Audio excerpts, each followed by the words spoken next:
신체 압박들은 한의원에서 교정하다가 발을 이렇게 원장님이 이렇게 들고 머리 위로 이렇게 대더라고요. 그러더니 닿았어요. 그때 두두둑 소리가 났었어요. 근데는 교정 과정인가 보다. 그러고 무심코 넘겼거든요. 그런데는 움직이면 아프고 말할 때도 아프고 웃도 못하고 걷지도 못하고 그때 한 6개월 정도는 그 골절된 뒤로는 아무것도 못하고 꼼짝도 못하고 누워서 지냈어요.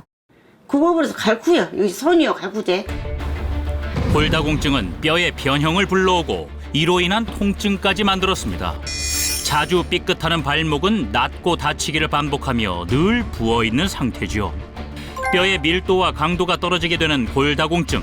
가장 문제가 되는 것은 골절이 생기기 쉽다는 건데요.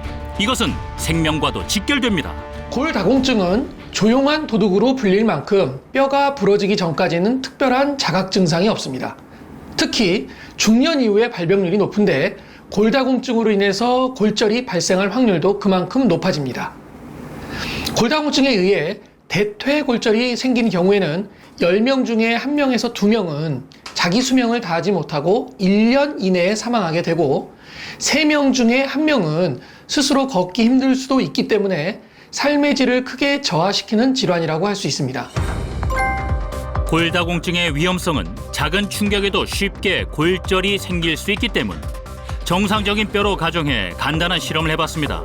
물병 등이 떨어질 경우 큰 문제가 생기지 않았는데요. 골다공증이 생긴 뼈의 경우에는 어떨까요?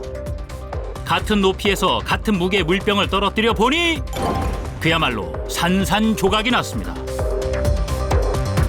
황혼의 여유를 누려야 할 나이에 걸레질조차 버거워질 정도가 돼버린 현실. 못했지, 이러리라고 내가 상상을 못했지요. 그전에는 달리면 발이 안 보여요. 그렇게 빨랐어요. 100m도 뭐 11초에 달려요.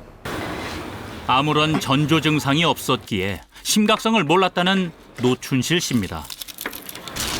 폐경되고 나서 발도 삐고 부딪히고 또 어디 가다가도 털썩 주저앉고 골밀도가 확 떨어지니까 그랬나 난 몰랐지. 근데 가만히 생각해보니까 그때부터 그런 것 같아요.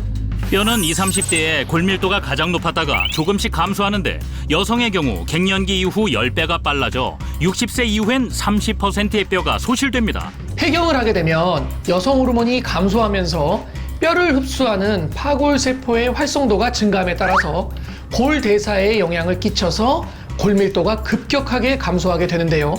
폐경 이후 중년 여성분들은 골다공증에 특히 주의를 기울이셔야 합니다. 해마다 늘어나는 골다공증 환자. 진료 인원의 96%는 50대 이상으로 특히 여성이 남성보다 약 94% 압도적으로 높습니다.